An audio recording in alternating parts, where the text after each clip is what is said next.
Hello, my name's Julian Edgar, and I'm the author of a whole bunch of books on car technology and car modification.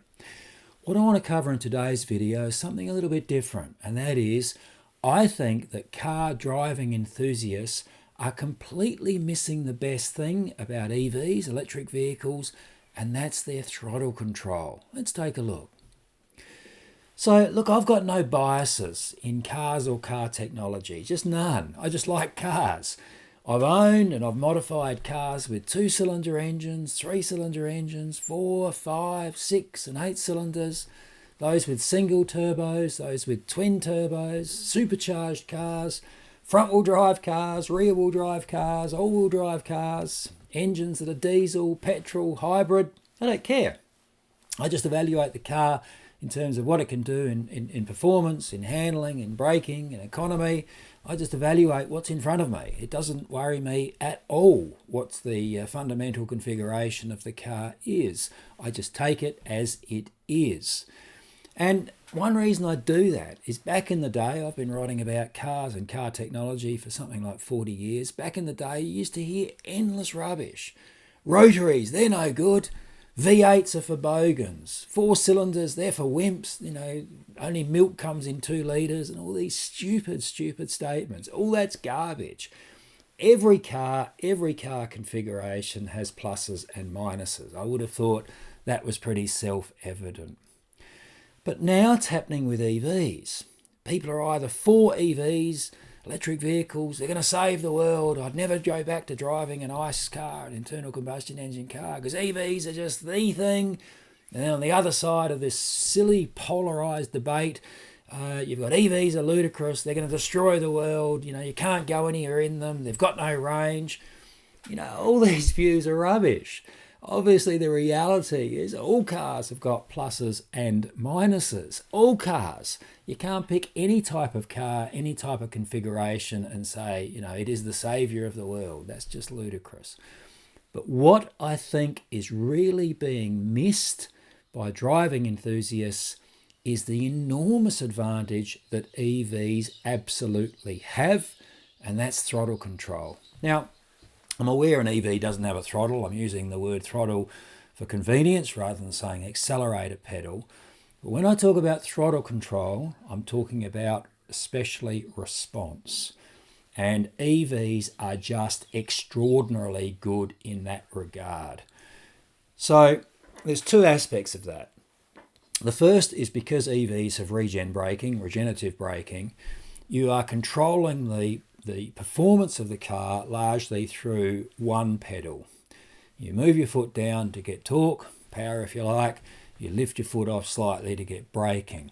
And in the real world, not even talking about one pedal driving, coming to a standstill, but in the real world, through a series of corners, taken fast, the ability to modulate both power and braking with one foot movement, not having to transfer your foot to the brake pedal, is enormous. Whenever I drive my EV, and yes, I have one, I'm just stunned by how sinuous and beautiful the throttle control can be because you are using simply one foot. You're not having to lift your leg across. And the fact that you're not having to lift your leg or move your foot across from one pedal to the other just gives a fluency to the driving on a high-performance series of corners taken fast, which I think is completely unmatched by any conventional car. That alone would be enough to persuade me that the throttle control in EV is superior to other cars. But I think there's something else as well, and that is the instant torque response. Now, when you talk about a petrol engine car or a diesel engine car or an ICE car, you've got a lot of inertia, you've got a lot of lag in terms of response. Even one with a lightweight flywheel, that seems to have snap response, you've still got to speed up the crankshaft, you've still got to speed up the reciprocating rods and pistons and so on, and it's just not instant. But an electric vehicle, because your rotating inertia is so low and because electronically you can add power so quickly, the torque response of an EV is phenomenal. Now, I was trying to think of a way before I started this video of describing that. So I was thinking back, I've driven thousands of cars as a motoring journalist as well as owning a lot of cars. And I was trying to think back to some of the really, really torquey engines I've driven. And the biggest V8s, the 7-litre V8s, have obviously got a lot of torque response. It's not instant, but the amount of torque available is so great.